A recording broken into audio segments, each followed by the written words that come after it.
नमस्कार। ये उत्तर प्रदेश के एक शहर की कहानी है, हॉरर स्टोरी है। ध्यान से सुनिए, कुछ बातों का ध्यान दीजिए। एक बंगाली परिवार जहाँ शादी की रस्म हो चुकी थी, विवाह हो चुका था, लड़के का घर था, लड़के के माँ बाप और लड़की की माँ, मासी और बहुत से लोग गेट के ऊपर खड़े थे कि बेटा बहू को लेके आने वाला है। थोड़ी देर में जो है कार आके रुकती है। जल्दी से दरवाज़ा, उसका छोटा भाई दरवाज़ा खोलता है, बहू अंदर आती है। वही जो रस्में होती हैं, चावल से भरा हुआ, पहले आरती उतारी जाती है, फिर घर आने से पहले चावल से भरा हुआ लोटा गिराया जाता है। फिर उसके बाद आलता, मतलब महावर जैसे आप लोग कहते हैं, उस पर पैर रख के ये शो किया जाता है कि जैसे घर की लक्ष्मी है वो अंदर आ रही है, वो अपना छाप छोड़ती हुई जाती है। फिर और भी रस्में होती हैं, अंगूठी छिपा के ढूंढना, ये सब होती है। इतने में बहुत देर हो जाती है, क्योंकि रात भर के जगह होते हैं। तो जो सास अपनी नई नवेली दुल्हन से कहती है, बेटी चल तुमको तुम्हारे कमरे में छोड़ाएं, और मौसियाँ और भी जो कजिन सिस्टर्स वगैरह हैं सब पकड़ के ले जाती हैं उसको। कहती है ये कमरा बहुत ही खूबसूरत ढंग से सजा हुआ, बहुत बड़ा सा, बहुत बढ़िया था। उनको जाके बेड पर बैठा देती हैं, बैठा देती हैं। फिर कहती हैं, बहू तुम आराम, कपड़े बदल लो, आराम करो, है ना, और जो है बाकी फिर जो भी रस्म होगी तो हम तुमको बुला लेंगे। बहू जो है नम्रता से सर हिलाती है। फिर जो है दरवाज़ा बंद हो जाता है। फिर बहू जो है थोड़ी देर आराम करने के बाद बहू खट दरवाज़ा होता है। जो उसकी कजिन्स होती हैं वो कहती हैं, भाभी आप नीचे चलो, कुछ लोग आए हैं आपसे मुलाकात करने के लिए। ये भी एक रस्म होती है। आस पड़ोस की जितनी औरतें होती हैं वो आती हैं, जो शादी में जा नहीं पाई बहू को देखने आ जाती हैं, कुछ न्यौछावर करती हैं, तो और फिर उनको खाना पीना दिया जाता है, फिर वो चली जाती हैं। तो बहू सर धज के नीचे आती है, बैठ जाती है। लोग बाहर आते हैं, घूंघट उठा के देखते हैं, अपनी तरफ से जो भी उनको देना होता है वो लिफाफे में, पैकेट में जो भी होता है बहू को पकड़ाते चली जाती है। इतनी देर में एक औरत करीब 45 और 50 के बीच में आती है। उसको देख के सब लोग चौंक जाते हैं, क्योंकि उस औरत से इस घर का कोई नाता नहीं था, और औरत को लोग बाग अच्छा भी नहीं सोचते थे कि वो, क्योंकि उस घर की लड़की से जिसका विवाह हुआ है, दोनों बचपन के बहुत अच्छे साथी, खेलते कूदते बड़े हुए हैं, यूनिवर्सिटीज़ में भी सब एक ही साथ थे, तो दोनों में प्यार हो गया था। लेकिन चूँकि वही होता नहीं, बंगाली में भी होता है ऊंच नीच का। लड़के वाले ब्राह्मण थे, लड़की जो थे कायस्थ थी, तो और गण भी उनके अलग अलग थे। बहुत कुंडली में बहुत सारी चीज़ें मिलती नहीं थी, तो लड़के के माँ ने स्पष्ट रूप से मना किया था कि मैं शादी नहीं कर सकती, मेरा लड़का परेशान हो जाएगा। उसको एकदम, क्योंकि आपकी लड़की मांगलिक भी है और लड़के के जीवन पर है, मैं माफ़ कीजिएगा, मैं शादी नहीं कर सकती। बहुत तू में हुई थी, और वो जो है शादी होने को दूर रहा। लड़की ने लड़के से बात करना बंद कर दिया, लड़की के घर वालों ने उल्टा सीधा बोल दिया, और फिर सब अपने अपने रास्ते। लेकिन जब नई बहू आई, उसको देखने के लिए वो आई है। अब घर आए मेहमानों को तो भगाया तो जाता नहीं। हम लोग के हिंदू धर्म में यही है कि भगवान, मेहमान जो होता है भगवान के बराबर होता है, तो उसको आदर सत्कार करके लाया जाता है, उसको बैठाया जाता है कुर्सी पर। फिर बहू को कहा जाता है, देखो ये हमारी पड़ोसन है और हम लोग एक ही जाति के हैं, तो ये तुमको देखने आई हैं। तो बहू ने उठ के उनके पैर छुए, तो उन्होंने गिफ्ट के रूप में एक खूबसूरत सा, जिसमें जो आभूषण रखते हैं सोने के, वो एक डिब्बा निकाला, बहू के हाथ में पकड़ा दिया। तो बहू की सास ने कहा, ये क्या, आप ये क्या दे रही हैं? अरे ये सब ना करिए। क्या नहीं, मैंने कभी सोचा था कि उसका नाम था नितिन, लड़के का, कि नितिन के जब विवाह होगा तब मैं उसको ये गिफ्ट करूँगी। लेकिन नितिन का विवाह हुआ और मैं अपने को रोक ना पाई, मैं चली आई बहू को देखने, और बहू को मैं अपनी तरफ से गिफ्ट दे रही हूँ। वो तो कहा, सास ने बहू को इशारा किया। तब तक एक जो है बहुत चुलबुली लड़की थी, कजिन थी, उसने कहा, देखे भाभी क्या दिया है ना, मासी ने क्या दिया है।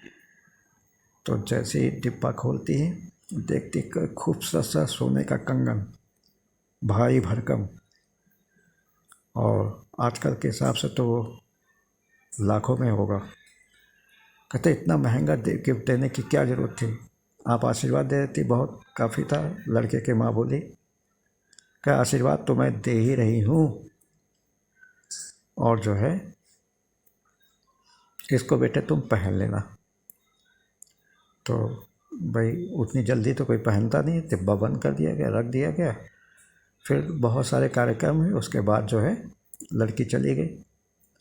क्योंकि जो है हम लोग को बंगालियों में जिस दिन दुल्हन आती है और उसके नेक्स्ट डे काल रात्रि होती है, वहाँ दुल्हन दूल्हे का चेहरा नहीं देखती, ना पास जाती, ना बात करती, ना फटकती पास में।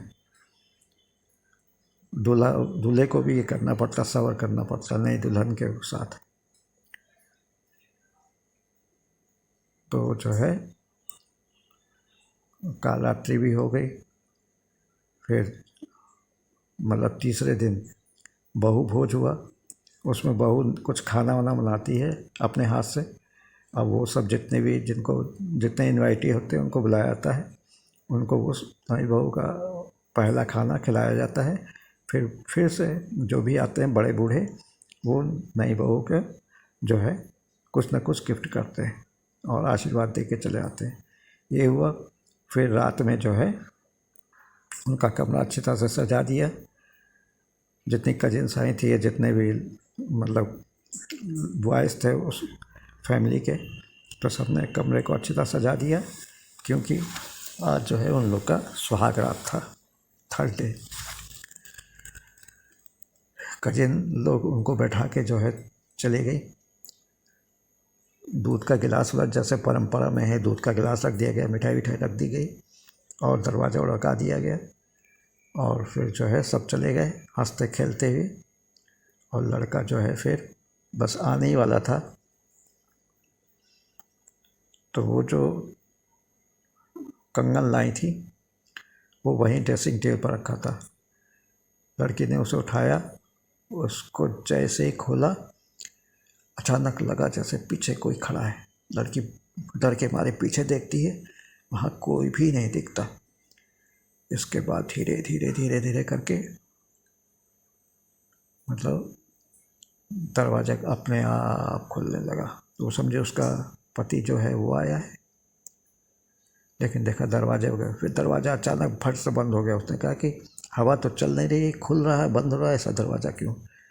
तो दरवाजे को बंद करने की उठी तो ऐसा लगा जैसे उसको किसी ने पैर में पैर फंसा के गिरा दिया हो, मुंह के बल गिरी। ये कहो बच गई, चोट आई नहीं, हाथ के बल गिरी थी।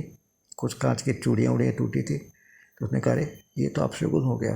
कांच की चूड़ियाँ उठाई उसने और जल्दी से उसको जो है डस्टबिन में कांच की चूड़ियों को डाल दिया। उठी, हाथ पर झाड़ के, अब बैठ के बिस्तर पर बैठ गई। लेकिन उसको लग रहा था कि जैसे किसी ने गिराया है पैर में पैर फंसा के, जिसको आप कहते हैं लंगड़ी मार के गिराना। फिर जो है एकदम से खिड़की खुली, हवा का तेज झोंका आया। उसने देखा कि बाहर कोई लड़की जो है, बड़े बड़े बाल, बिल्कुल चुड़ैल जैसा चेहरा, वो झांक रही है। तो उसने जो है डर तो गई, उसने जल्दी से जो है खिड़की बंद की और फिर आके बिस्तर पर बैठ गई। करीब 15 मिनट बाद उसका पति जिससे उसकी शादी हुई थी आया, आके वही मतलब जो रस्में होती हैं सुहागरात में वो सब हुआ। फिर उन लोग गहरी नींद में सो गए। रात में लड़की को लगा जैसे कोई उसके बालों को सहरा रहा। उसने सोचा, आँख बंद करके, आँख तो खुल गई थी लेकिन बंद करके उसने सोचा कि उसका पति होगा, चाहे प्यार करना चाहता होगा, तो बालों को सहरा रहा है। फिर लगा कि उसको जो है उसके पास जो उसने कंबल लेके लेटी हुई थी ओढ़ के, उस कंबल को जो है धीरे धीरे कोई खिसका रहा है। एसी चल रहा था और कंबल लिए हुए थे, तो जो है जब धीरे धीरे कंबल खिसका रहा है तो उसको ठंड लगने लगी। फिर ठंड तो इतनी ठंड जैसे कि क्या कहते हैं, सारे जहाँ का बर्फ़ जो है उस कमरे में रख दिया गया हो। वो थर थर थर काँपने लगी। उठ के उसने सोचा कि रिमोट से एसी को बंद कर दें। रिमोट उठाया, रिमोट जैसे ही उठाने की कोशिश की, उसका हाथ किसी ने हाथ पकड़ लिया।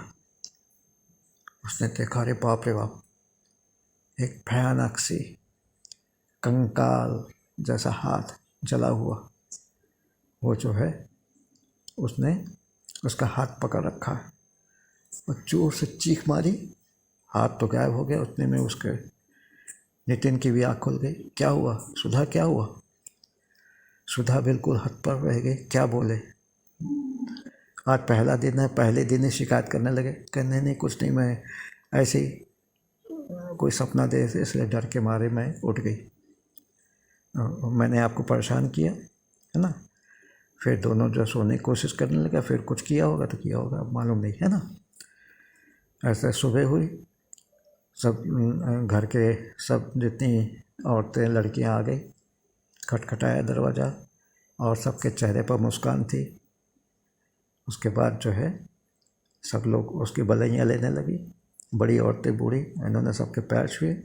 उसके बाद सब चली गई, तो ये नहाने के लिए चली गई। लड़का भी उठा और उसको भी अपने काम पे जाना था, तो वो भी फ्रेश होने चला गया।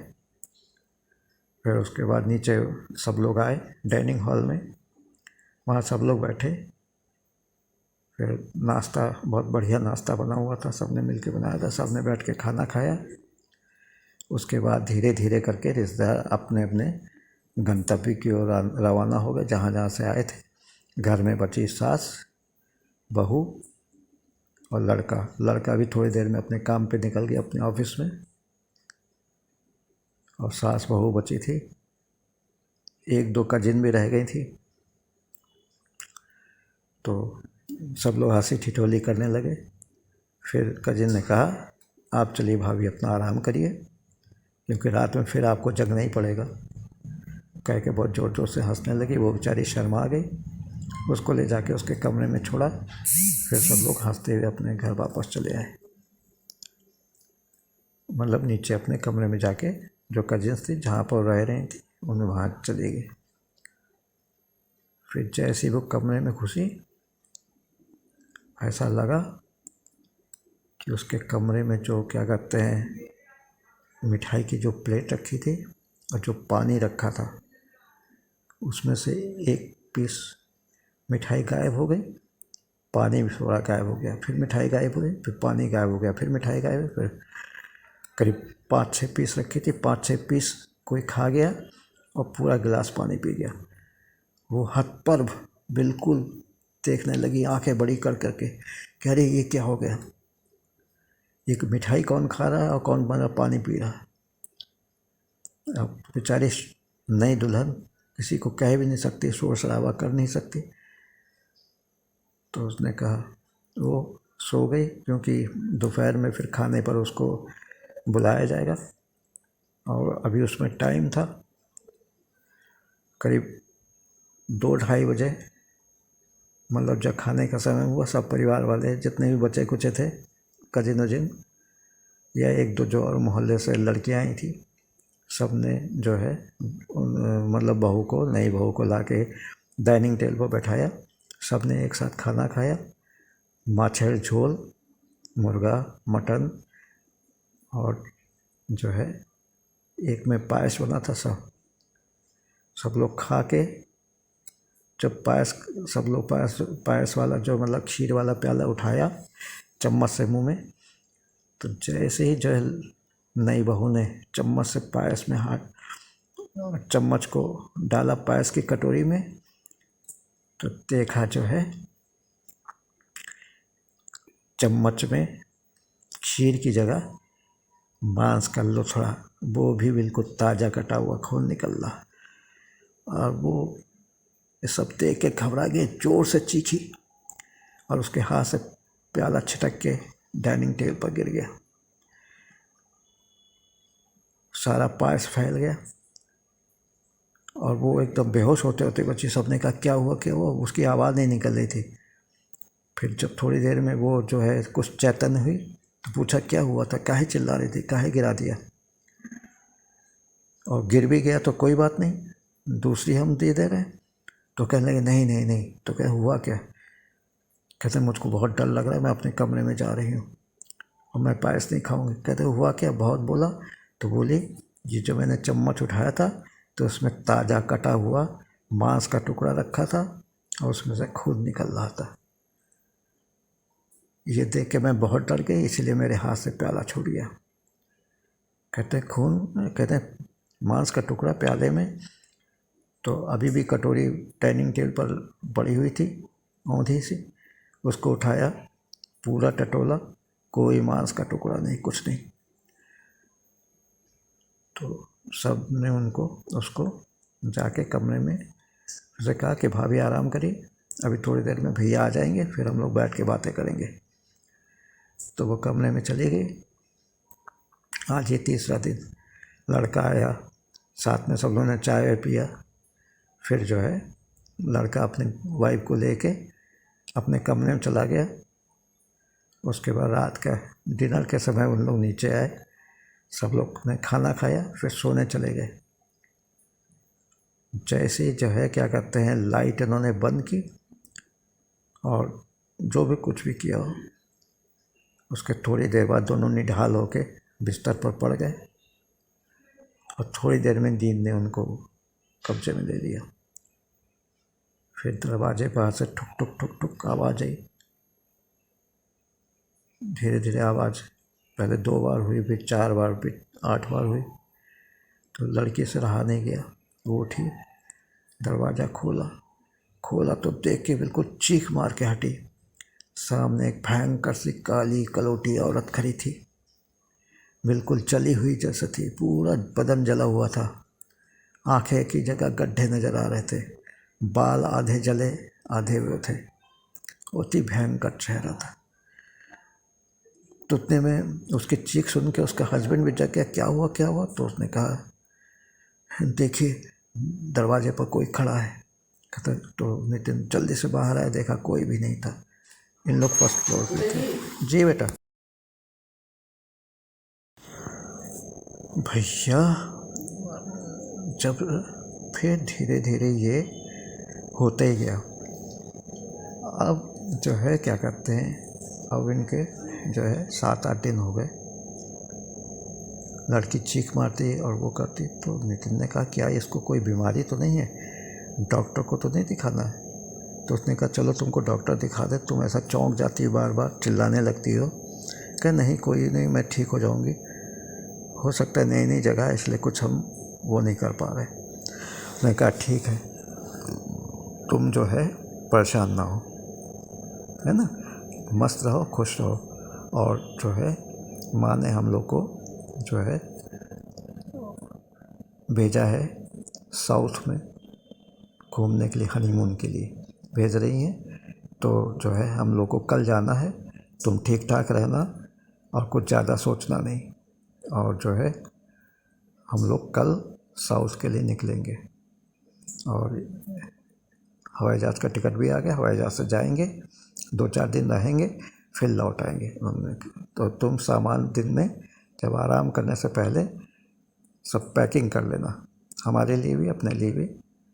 और जो है जो एसेंशियल चीज़ें हों, जो ज़रूरी चीज़ें हों, वो भी रख लेना बैग में, क्योंकि हम लोग को सुबह की फ़्लाइट है तो बहुत सुबह निकलना पड़ेगा। और हमारे पास सिर्फ आज का दिन है। तो उस लड़की ने सहमति में सरे लाया, वो उसको मतलब फ्लाइंग किस दे के लड़का अपने काम पे चला गया। और लड़की जो है बैठे, उसने सोचा चलो पैकिंग कर लेते हैं। उसने जो भी कपड़े ले जाने थे साउथ के लिए, क्योंकि वहाँ ठंडक तो होती नहीं ज़्यादा, तो वो कपड़े उसने सब पैक कर लिए। जो जो ज़रूरी चीज़ें थी एक बैग में रख लिया।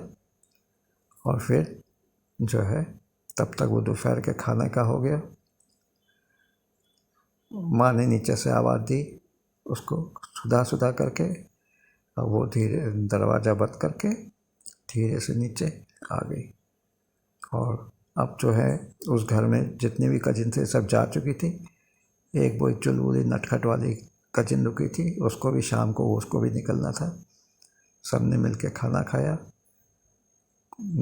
खूब गाना वाना हुआ, सब कुछ हुआ। उसके बाद वो अपने कमरे में आ गई। बचा कुचा सामान उसने देखा कोई रह तो नहीं गया, और नितिन का सामान भी उसने जो है सब पैक कर लिया, सब कुछ ठीक ठाक। तब तक नितिन आ गया।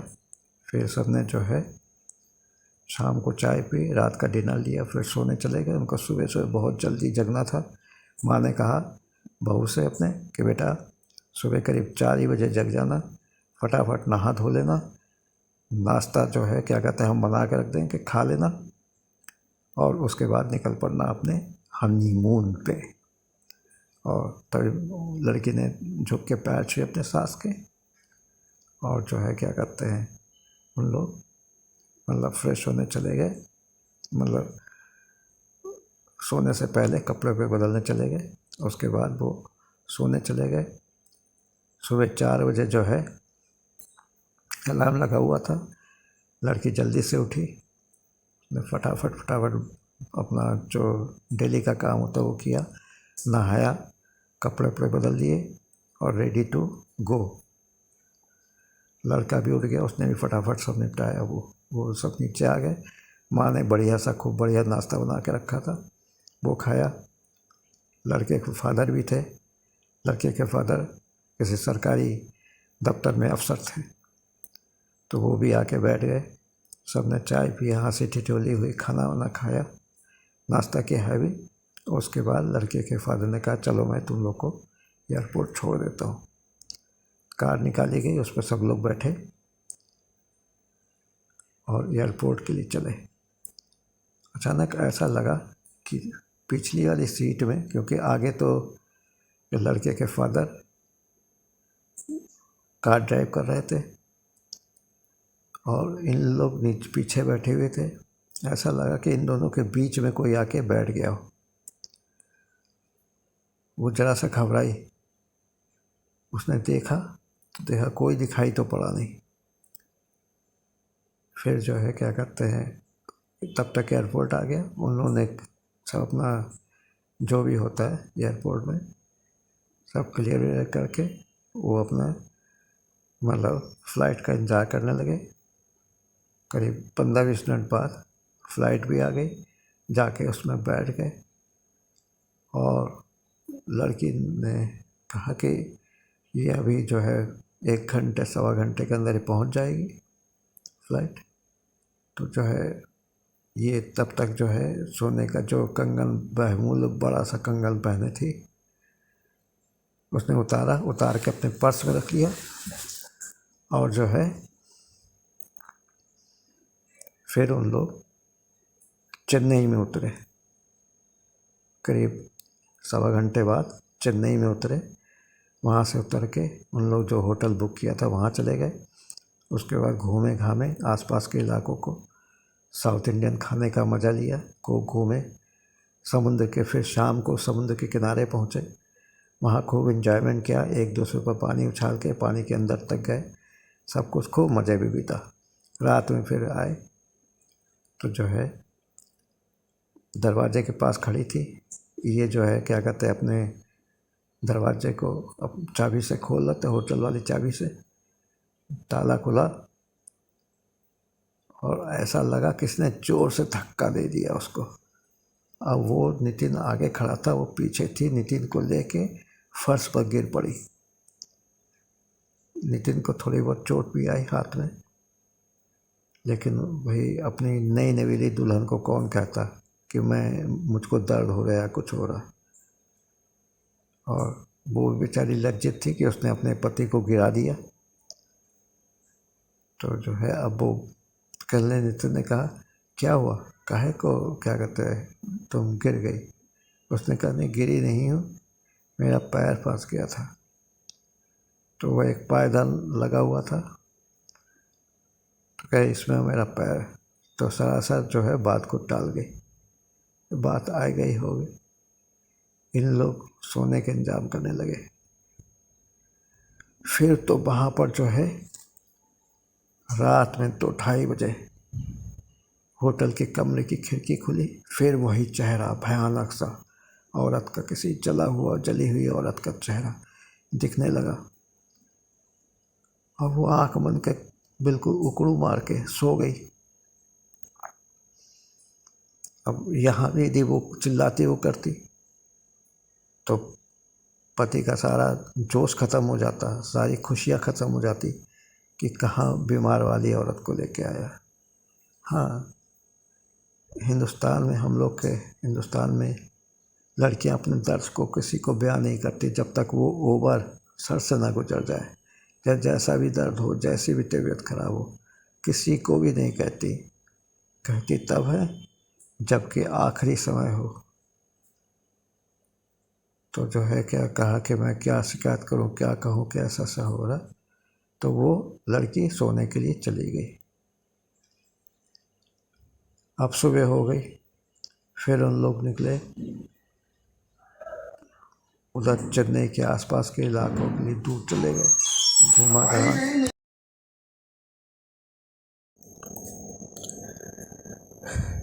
चेन्नई में समुद्र के किनारे खूब धूमधाम से इन्होंने हंसते खेलते गाते जो है एंजॉयमेंट किया। उसके बाद फिर गए रात में होटल में आके, मतलब डिनर विनर बाहर ही कर लिया था, फिर आके सो गए। लेकिन आज उसको भी लग रहा था, नितिन को भी, कि जैसे कमरे में कोई बैठा हुआ है। सोफ़ा लगा हुआ था लेकिन कोई नज़र नहीं आता, लेकिन लग रहा था कोई बैठा हुआ है। फिर कोई सोफ़े से उठा, उसके चलने की आवाज़ भी आने लगी, लेकिन देख कोई नहीं रहा था। फिर जो है चलने की आवाज़ और नितिन के पास आके एक ज़ोरदार धक्का दिया और नितिन खड़बड़ा के गिरा और जो पलंग का कोना था उसके सर पे लगा, खून बहने लगा।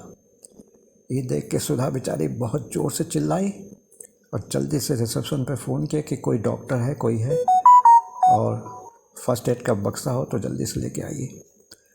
तो उन्होंने कहा मैम आपके जो अलमारी में फर्स्ट एड का बक्सा रखा है उसको निकाल लीजिए और हमको बताइए मिला कि नहीं। तो मैं देखती हूँ कह के सुधा अलमारी को खोला। जैसे ही खोला तो ऐसे लगा जैसे अलमारी के अंदर से भयंकर से कोई आया और उसने धक्का दिया। वो भी बिल्कुल लुढ़क के जाके जो है नितिन के पास ही गिरी। उसका सर जो है टकराया पलंग से और एक तरह से बेहोशी आ गई। और उधर से रिसीवर से हेलो हेलो हेलो हेलो, जब कोई आवाज़ नहीं आई तो क्या कहते हैं, फिर जो है रिसेप्शन से जो है, मतलब जो इन लोग की डुप्लीकेट कॉपी वो की या जो मास्टर की क्या होती है उसको लेके मैनेजर के साथ आया कि अभी अभी मैम का फ़ोन आया था कि उनके पति को चोट लग गई है, खून बह रहा है, और मैंने कहा था फर्स्ट एड का बॉक्स है, अब देखिए, अब फ़ायदा ना हो या कुछ वो हो तो ना मिले तो हमको फ़ोन करिएगा। मैं हेलो हेलो कर रहा हूँ लेकिन वो नहीं सुन रही है। मैनेजर भी जल्दी से उसके साथ दौड़ के आया और जो चाबी लाए थे उसे खोला तो देखा दोनों, उसके सर से तक खून बह रहा था और ये बेहोश पड़ी थी। दोनों को जल्दी से जो है पास के हॉस्पिटल में वो अपने कार द्वारा ले गए। फिर जो है उनका वो हुआ, इलाज शुरू हुआ। नितिन को जो है बहुत देर बाद होश आया, उसको तो खैर होश आ ही गया था जल्दी से। वो जैसे ही होश आया चिल्लाने लगी नितिन नितिन कहाँ हो, नितिन देखो कौन है। डॉक्टरों ने उसको कहा आप हॉस्पिटल में हैं, परेशान ना होइए, आप लोगों का दोनों का इलाज चल रहा है। वो भी आउट ऑफ डेंजर हैं और आप भी हैं, परेशान ना होइए। अब जो है थोड़ी देर, कम से 2 घंटे बाद नितिन को होश आया। उसका सर पे पट्टी वट्टी बैंडेज कर दिए गए और फिर दोनों होटल में, मैनेजर जो कि लेके गया था वहाँ चुपचाप बैठा था, वो अपने कार में लेके आया, इनको इनके कमरे तक छोड़ा और पूरा कमरा सर्च किया, वहाँ कोई भी नहीं मिला इन लोग को। फिर दोनों, जो मैनेजर चला गया तो उन्होंने उठ के सुधा ने दरवाज़ा बंद किया और कहा ऐसे ऐसी बातें मेरे साथ हो रही हैं जब से शादी हुई है। मैंने कहा तुमने हमको बताया क्यों नहीं? कहने क्या बताती, हमारे शर्म के नहीं बताए कि पता नहीं क्या सोचेंगे आप लोग, ये कोई वो है। नितिन ने कहा मैं अपने जो है हमारे गुरुजी हैं तंत्र के बहुत उपासक, उनसे पूछता हूँ। तो मैंने फ़ोन किया तो जो है ये उत्तर प्रदेश के एक शहर का ही है नितिन, और तो वहीं पर ही गुरुजी भी रहते हैं। तो गुरुजी ने बाय द वे फ़ोन उठा लिया। कहा क्या बात है बेटा? तो कह रहे हैं कि गुरुजी ऐसी सी बात हुई। गुरुजी ने कहा ठीक 10 मिनट बाद मैं तुमको फ़ोन करूँगा, बताऊँगा क्या है। ठीक 10 मिनट बाद गुरुजी का फ़ोन आया। कहा कि देखो, नितिन को ही कहा कि देखो, जिससे तुम्हारा प्यार चल रहा था, जिससे तुम्हारी शादी होने वाली थी, जब तुम्हारी शादी नहीं हुई तो उसने जो है सुसाइड कर लिया। वो उसने अपने को आग लगा के वो मर गई, और चूँकि शहर से बाहर मरी थी तो इसलिए बॉडी को पहचानने में, वो करने में लग गए। तब तक तुम्हारी शादी भी हो गई, और उसके बाद ये खबर पता चला इन लोगों को कि उसकी डेथ हो गई है। तो एक बात बताओ, गुरुजी ने कहा कि तुम्हारी बहू को कोई उपहार तो नहीं दिए गए? कहे हाँ, सोने के बहुत भारी कंगन दिए गए हैं, और उस लड़की की माँ ने ही दिए। कहें उसी के साथ साथ तो वो प्रेतात्मा यहाँ तक आ गई तुम लोग को, और तुमको वो जान से मार देना चाहती है, क्योंकि तुम उसके नहीं हो सके तो किसी के नहीं हो गए। तो कहने आप मैं क्या करूं? कहते तुरंत तुम लोग लौटो, है ना, अब अपना प्रोग्राम कैंसिल करके लौटो और हमारे पास वो कंगन लेके आ जाओ।